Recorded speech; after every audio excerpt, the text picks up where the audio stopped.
berdoa menurut agama dan kepercayaan masing-masing. Berdoa mulai.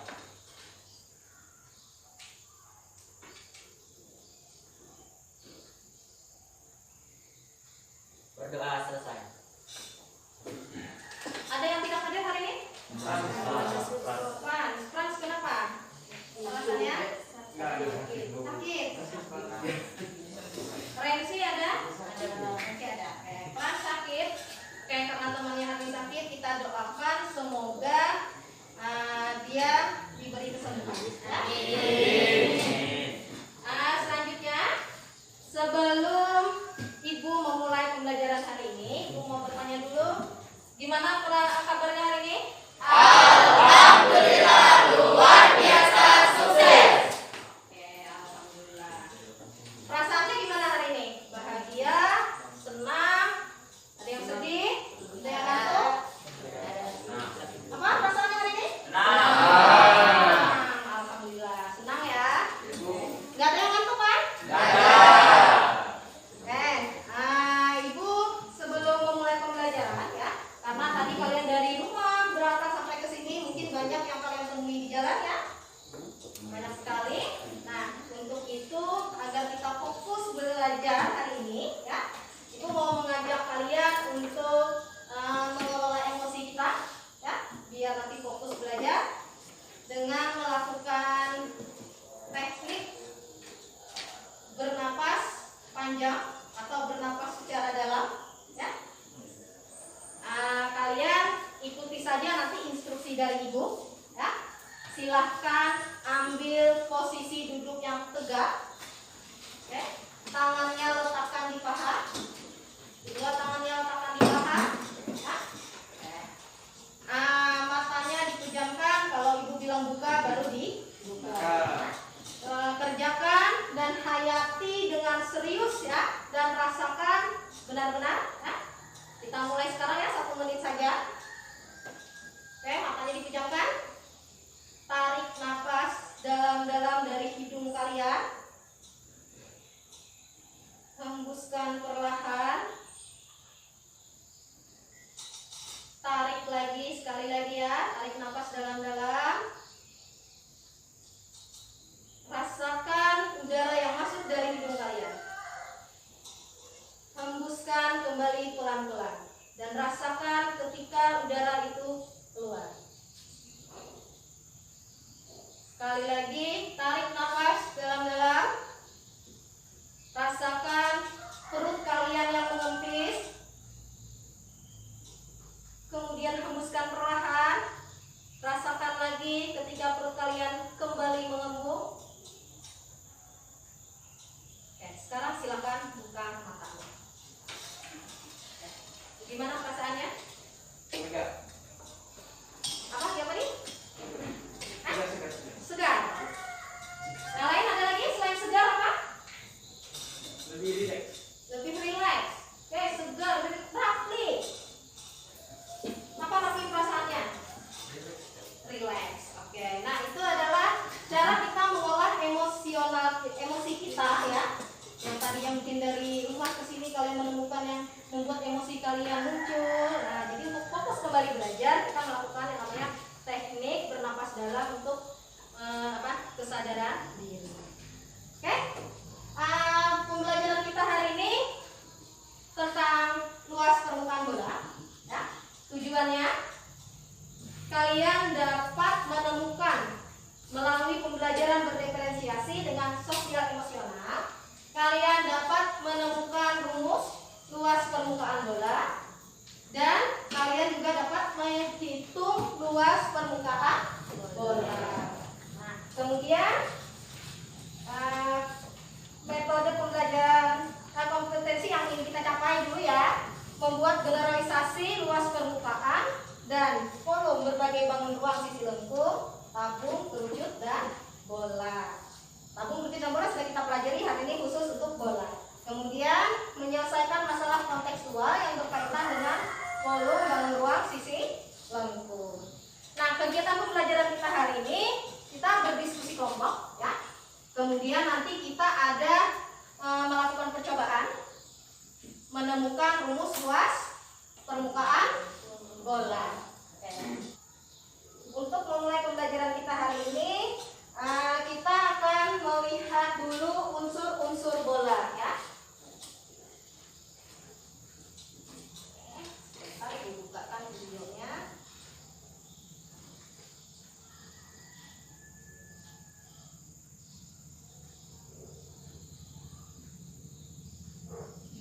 Silakan kalian sambil, kalau ada yang penting sambil dicatat ya.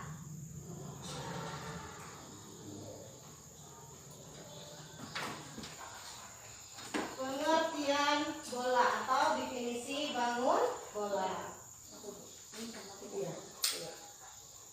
Yang berbentuk dari tak tertunggal lingkaran ya. Dengan panjang jari-jari yang sama. Boleh sambil dicatat ya definisinya ya. Ustaz, sama seperti kita belajar lingkaran ya. Berarti titik yang berada di tengah-tengah yang mempunyai jarak yang sama kepada sisi lingkaran.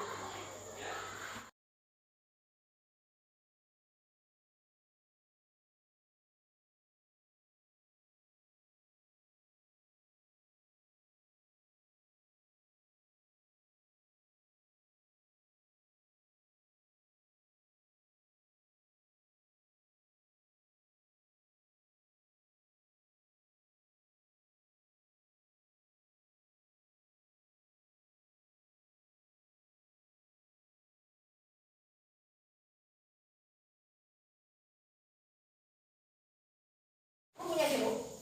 Kenapa ibu menggunakan jeruk? Karena dia bulat. Karena dia bulat. Ada yang lain? Kenapa ibu menggunakan jeruk? Kenapa? Bulat. Karena bulat. Selain bulat apa? Lingkaran. Terus bentuknya ini? Masin. Seperti bola. Seperti bola. Ini seperti bola ya, walaupun tidak sama persis ya, tapi dia mendekati bentuk bola. Nah, hari ini kita menggunakan jeruk. Jeruknya jangan dimakan dulu ya. Nanti kalau setelah kita kegiatan menemukan rumus umpan bola, boleh jeruknya dimakan ya, biar tidak mubazir ya. Ini Ibu bagi setiap kelompok satu. Ibu bagi LKS-nya ya.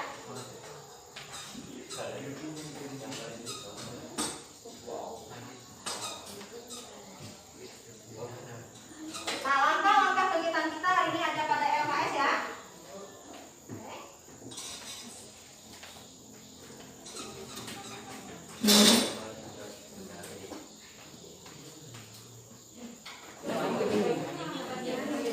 Dan potong aja. Tapi potongnya jangan salah tadi ya, seperti ini, seperti yang ada di buku. Potong aja ya. Nanti dulu karakternya ya. Oke, kalau dipotong dilap biar airnya segera. Pelan-pelan aja, jangan usah takut sama potongnya.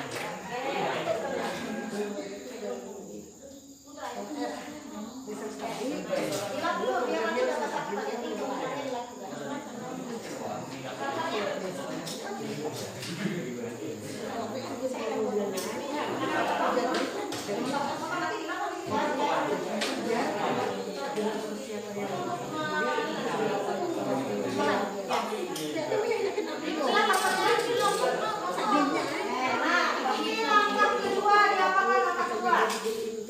Langkah kedua, kalian jiplak gambarnya. Sudah dipotong? Ayo Rahul dipotong dulu. Oke, yang sudah dipotong silakan permukaannya itu kalian tempelkan di sini, baru kalian jiplak dengan pulpen. Buat seperti di LKS ada 5. Dia udah berurutan apa? Lagi balik.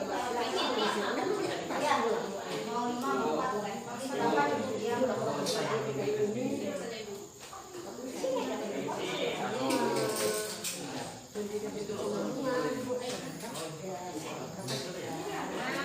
Ininya diiklak dulu nanti. Seperti ini.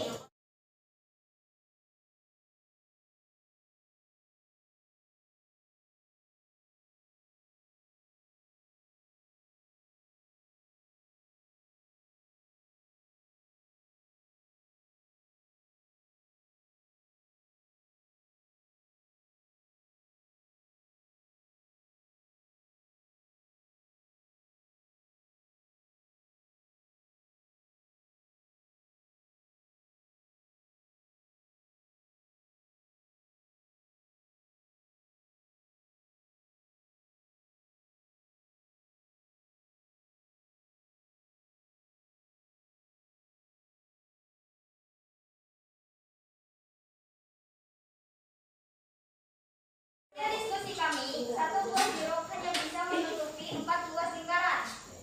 Jadi, kami menyimpulkan bahwa luas permukaan bola adalah 4 kali luas lingkaran. Sama dengan 4 kali pi/r pangkat 2. Jadi, luas lingkaran permukaan bola bisa disimpulkan akan menjadi 4 pi/r pangkat 2. Jadi ditemukanlah rumusnya.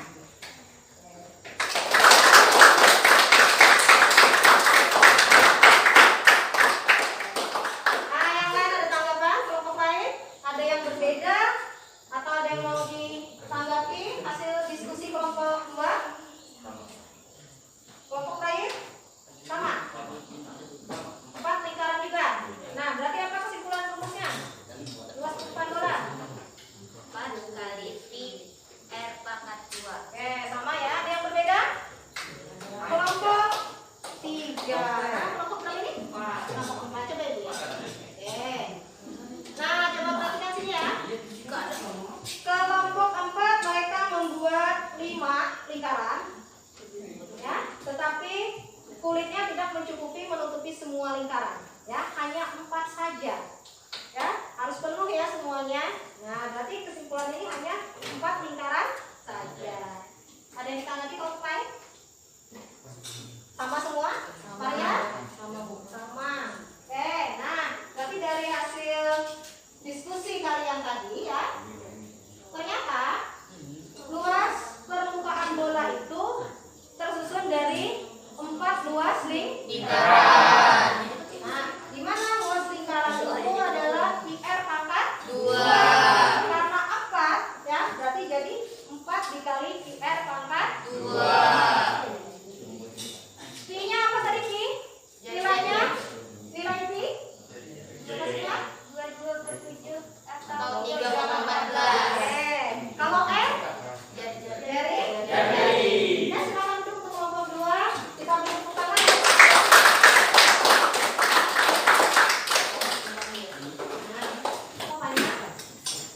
Apa perasaan kalian setelah pembelajaran hari ini?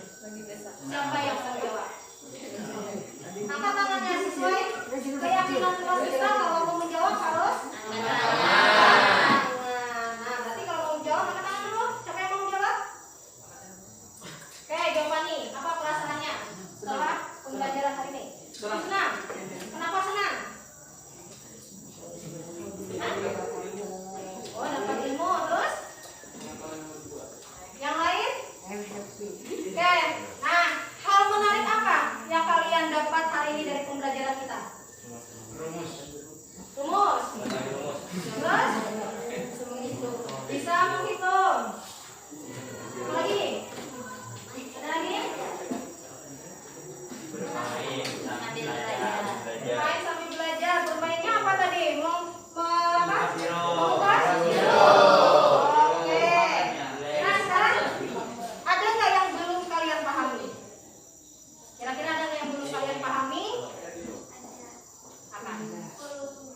Volumenya. Oke, kita belum sampai ke volume. Masih luas permukaan. Nah, nanti untuk volume kita lanjutkan belajar di pertemuan berikutnya. Tapi sebelum kita sudah praktek, nanti belajar ini kira-kira apa yang akan kalian lakukan untuk selanjutnya terkait dengan materi yang sudah kita pelajari hari ini? Mempelajari ulang materi yang telah dipelajari. Aisyah, nyari-nyari Aisyah. Mempelajari ulang materi yang telah dipelajari. Ulang. Oke, mempelajari kembali di rumah ya. Ya, matematika itu harus sering-sering Ulang. Nah, sekarang ibu tanya, hari ini matematikanya sulit nggak? Nggak sulit? Memang matematika itu nggak sulit ya, tapi harus benar-benar serius dalam masih ingat ya Galita? Masih. Oke. Halo. Silahkan tangannya yang besar ya. Tentang matematika. Masih ada yang ya? Ada di matematika. Pelajaran hari ini, marilah kita berdoa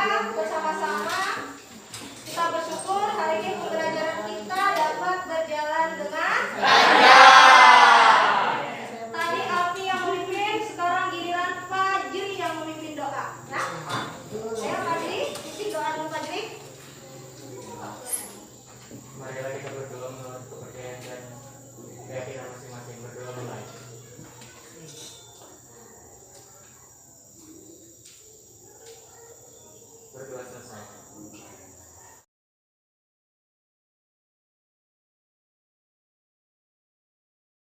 Assalamualaikum warahmatullahi wabarakatuh. Saya Eliana Sasmita, calon guru penggerak Angkatan 4 Kabupaten Tabalong. Refleksi saya terhadap aksi nyata yang saya lakukan, modul 2.2 tentang pembelajaran sosial emosional yang diintegrasikan dengan pembelajaran berdiferensiasi. Perasaan saya pada saat melaksanakan aksi nyata pembelajaran sosial emosional dan berdiferensiasi, saya merasa sangat senang karena anak-anak terlihat antusias dalam pembelajaran, dan kemudian saya juga lebih bersemangat untuk mengembangkan kompetensi sosial emosional yang ada pada diri anak. Kemudian lagi tantangan yang saya hadapi adalah yang pertama itu dalam proses menyiapkan pembelajaran, karena pembelajaran sosial emosional ini adalah hal yang baru bagi saya, di mana dalam menyiapkan proses pembelajarannya memerlukan waktu yang lebih lama dibandingkan dengan pembelajaran yang saya lakukan sebelumnya, dari menyiapkan RPP, kemudian menyiapkan media pembelajaran, kemudian juga menyiapkan sumber belajar. Hasil yang saya dapatkan dari aksi nyata yang saya lakukan adalah yang pertama, pembelajaran yang berpusat pada siswa lebih menitik beratkan kepada kebutuhan belajar siswa. Yang pertama itu adalah mengenai kesiapan belajar siswa. Nah, mengenai kesiapan belajar siswa ini, karena adanya pemetaan kebutuhan mengenai kesiapan belajar ini, saya merasa lebih mudah dalam membimbing siswa dalam proses pembelajaran, dan dibantu juga dengan kompetensi sosial emosional. Kemudian lagi anak lebih fokus dalam belajar, mereka juga lebih mudah memahami materi yang kita sampaikan. Untuk kedepannya, hal yang perlu saya perbaiki adalah yang pertama, mengenai pemetaan kebutuhan belajar. Sepertinya saya perlu juga memetakan kebutuhan belajar mengenai profil gaya belajar siswa, di mana ada siswa yang visual, auditorial, dan kinestetik. Tujuannya agar pembelajaran dapat berjalan lebih bermakna lagi. Kemudian lagi saya juga perlu memperbaiki atau menyediakan media pembelajaran yang lebih kreatif lagi. Kemudian lagi saya perlu menyusun RPP yang lebih maksimal lagi dan mempelajarinya terlebih dahulu agar tidak ada tahapan-tahapan yang terlewatkan. Kemudian lagi saya perlu melakukan refleksi setiap akhir pembelajaran agar terus mendapatkan pembelajaran yang lebih maksimal lagi. Kemudian saya juga akan mengembangkan kompetensi sosial emosional baik secara rutin, baik secara terintegrasi dalam pembelajaran, bahkan mengusulkan secara protokol di sekolah.